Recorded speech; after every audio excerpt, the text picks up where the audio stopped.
better this week. Just a little. I forgot my water. It's fine. But I'm unscheduled. There was no teaser for this video. There was no 8:30 for this video. It's 9:19. But I'm making it. And there's a lesson there, to be sure, of showing up, of still trying. But I toned that top guy down a little bit. There we go.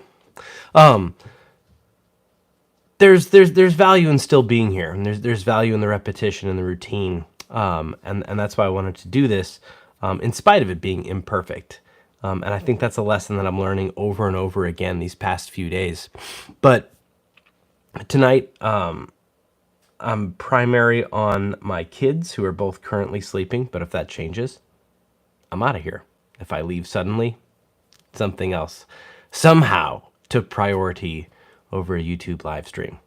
But the two things that I'm on tonight, I called this video "The Final Thoughts on a First Evening," and what I mean by that is life has chapters and phases, and I'm in one right now. We all are, and they come and they go, and they stop and they start. And if you're lucky and if you're eager, you'll pass through so many different chapters and phases.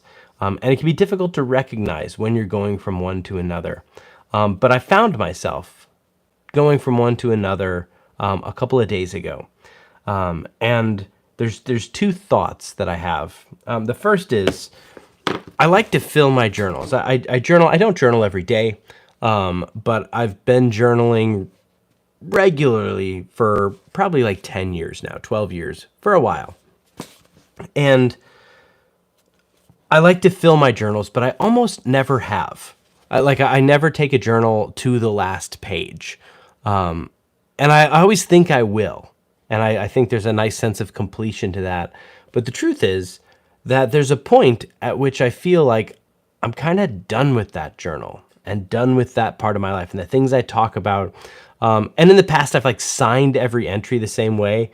And there was a journal I had probably 10 years ago where every entry, every page, and I journaled most days, that journal, but it ended with the word showtime. And I was just in this mode of let's go, showtime. I'm ready to do get myself amped up, affirmations, let's go, showtime. And that's where I was at that point. And then the journal after that, as I started to struggle with a few different things and with my company and my self-image and imposter syndrome and all these other things that are part of developing, I changed it to "I truly love myself," because I needed to remind myself. And there were days when I didn't believe it, and days when I needed to write it, and days when I absolutely felt it in my core. And so as I finished this last journal, and I decided yesterday when I wrote in it that it would be the last day of the journal, I hadn't been signing anything consistent throughout that journal, but it felt like it was time. That journal saw me through April of last year, April of 22. I was in Indianapolis for my first entry. And I love all of my entries. I write the date, the time, the exact time, and where I am, what city, what place in that city, and where specifically within that place. And I wish I'd brought the other one down, but as specific as I think the first journal entry on that one was April 22nd, 2022.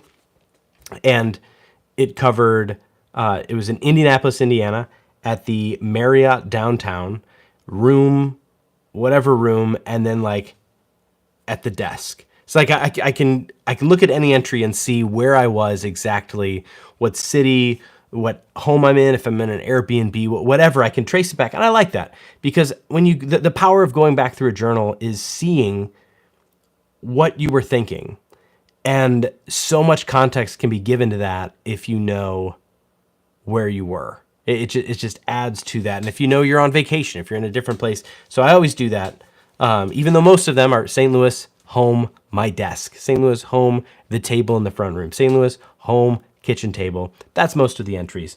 But that journal saw me through back into action after the pandemic and starting to work more and struggling through that, the pregnancy, and through the birth of my daughter, our second child, and all the way through the past. She's almost 9 months now. And seeing me through these different phases of fatherhood and my career and seeing the kids show. And there were so many things in that journal that were just really neat. But it became pretty apparent that that's a phase that I'm done with, because while parenthood never ends with its surprises and each day is something new, it does feel like we've got a little bit of a routine. We've got, it's not figuring things out anymore. It's solving problems. It's moving forward. And so there's a sense of establishment there. We've also finished the first episode of the kids show, and we're starting to work on the next ones. And so instead of this like if, when, it's now what and what's next. And we're scheduling and we're doing pre-production. We're having meetings, and it's happening. And so it's a different phase of that. And it's also a different phase of my company. The projects that we're working on are wildly different than they were a couple of years ago. We're doing more business manufacturing, business to business, like corporate communications videos. And now we are like big time where I want to be in education and doing education videos for any age, like training videos, but also like elementary and high school education videos. And I've gotten to partner with some wonderful people for that. And so the career's just in a different place. Fatherhood's in a different place. And my passion project's in a different place, and my life's in a different place. And so that all felt like it was enough to say, it's time for a new journal, a blank slate, a new chapter, whatever you want to call it. And I've yet to like decorate this in any way. My son got me this journal for Christmas. And he knows my favorite color is pink. He got me a pink journal. And I've been excited to start this journal, but I wasn't quite ready yet. And now I'm ready. And so my advice to you is journal. That's thought one for the night. And thought two is what also sort of put a button on this phase is I've talked about my philosophy a lot on this channel as my philosophy has grown and changed. And it used to be patience and love and kindness above all. And it's evolved, and those things are all still important to me. But what I came down to a couple of years ago, and I keep coming back to it, is composure. Composure first, composure above everything. Because if you're not composed, it doesn't matter. Doesn't matter what else you believe. Doesn't matter what your principles are. If you can't stay composed enough to execute on them, it's pointless. Nothing matters. You can be a really nice person. If you lose your composure, you're not a really nice person anymore. And I feel like it's not that I've lost my composure, but for the past few months, like adjusting to being a parent of two kids, adjusting to all the unknowns of this passion project without funding and with a budget that's tough to handle. There's been a lot of unknowns, and through that, I kind of lost my composure. Like I always feel like I'm playing catch up. And if you're anything like me, you may be working on these passion projects, and there's some key things in your life where you think, well, I need to eat healthier. I need to work out. These are my things. And you may think these things, but you'll think, well, once I get once summer starts and we're done with school then I'll be able to do that. Or once we finally get into a good sleep, then I'll do that. Or once this job finally comes through and I don't have to stay up late editing, then I'll take care of that. And that's been my mindset for so long. And even though with how much we read, with how much we study, with how much we know that we're not right, we still try to convince ourselves. In spite of all that knowledge, we say like, yeah, it's not about that. But with me, it's different. This time it's different. I really will. I'm gonna make a change soon. I'm gonna make a change. I just gotta wait for this one thing. Like I know for a lot of people that's nonsense and they're lying to themselves. But for me, it's different. I've got some stuff going on that's different than every other person. And I found myself in that loop, and it was my health in particular. Exacerbated by the cold I had over the past couple weeks. See? But with that, like, I'm just slow. I'm slow. I have no endurance. I used to be in a lot better shape. I could run, and now I'm kind of afraid to run or play basketball or play Frisbee. I feel like if I ran on a Frisbee field, I could injure myself. And that didn't used to be the case. And it's got to stop. And I kept thinking like, well, I'll start, once it's warm this summer, that's when I'll start working out. Or, once my painting class is over, then I'll start like maybe a class at a gym. And there's just so many excuses to not do it. And finally, at a point, you got to realize that you just have to make the change. And that sounds easy, and it's not. And it hasn't been for me. And I've been saying this every Sunday night for the past 6 months of like, okay, well, this week, all right, this week's going to be different. And it hasn't been. And a big part of that is understanding what truly affects the other things. And I can say from experience now, and I've done this before. I've reached not a rock bottom, but I've reached a low point that was sort of a moment of clarity where I made a bunch of changes. I've done this before twice in substantial ways.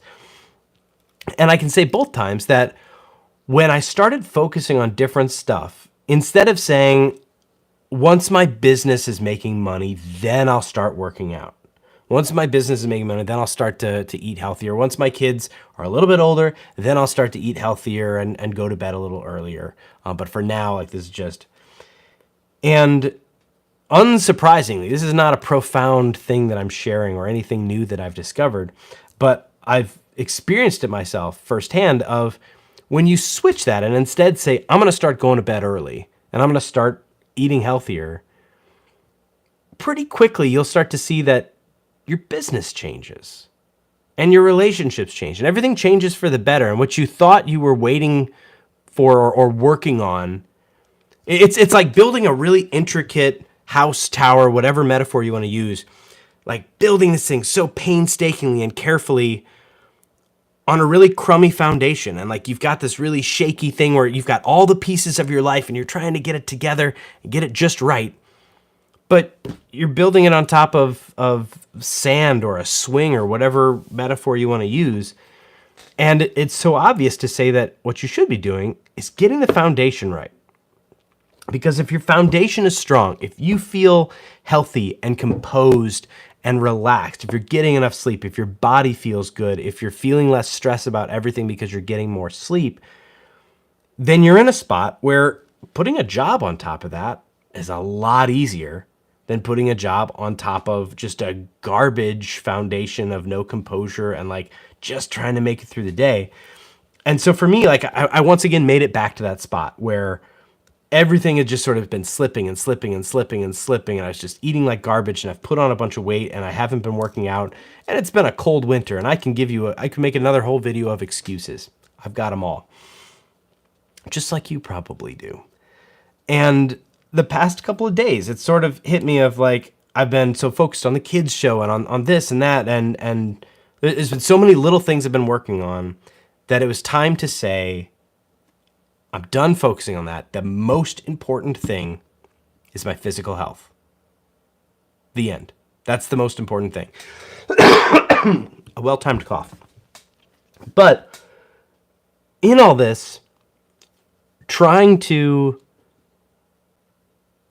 make that change, even understanding the logic behind it, is so tricky because it's so easy to slip, and once you slip a little bit, it's so easy to lose momentum. And there's a Ryan Holiday thing, surprise. There's a Ryan Holiday thing that I really liked about, it's not, a hero isn't somebody that never falls, or like the measure of a person isn't if they never fall or fail, and it isn't if they get back up. The lesson is, can you decrease the amount of time between your failure and your recovery each time? Can you get faster and faster at turning it around? To say like, oh man, it was several months of eating like garbage and not working out and making all this negative progress. Can I turn it around, or is it going to take me another 6 months? And this will happen again. I'll get to a spot where life gets in the way and I lose my composure. And I don't have the time, and different things, emergency things take priority from a daily run or whatever. But can I recover quickly enough to avoid a huge setback? And I think this time was a really profound iteration of how bad I can let things get. And so my goal is to get better and to be okay when I slip, but to unslip faster, I think is the goal. And it's been only 2 days, but with that shifted mindset of physical fitness as the priority, it's little things like instead of watching a YouTube video, instead of having a snack, if I'm just constantly repeating that my physical health is the most important thing, then I'm taking these moments and I'm doing a couple push-ups. I'm doing some yoga. I'm going for a run. I'm going for a walk. I'm doing things that help instead of actively hurt. And it's not easy, and I will fail. But when I fail, my goal is to recover more quickly than I have been for the past year. That's all I got. I hope you can start a new chapter if you're ready, or savor the chapter that you're in and ride it out for as long as you can. And the most important thing in all of it is to be kind to yourself. It can be rough to make these changes. It can be rough to try to understand where you are, to try to even take the moment to zoom out and see where you are and be honest with yourself. That can be really tricky. And be patient with yourself. Be kind to yourself and treat yourself the way you would treat any of your other friends. And if they're having a rough couple weeks, you wouldn't say like, "What's wrong with you?" Say, "Hey, it happens. It's okay. We can do this together." And you can talk to yourself that same way. That's all I got. Thanks for spending a couple minutes with me tonight. Have a great day or night or whatever, wherever. See you later. Bye.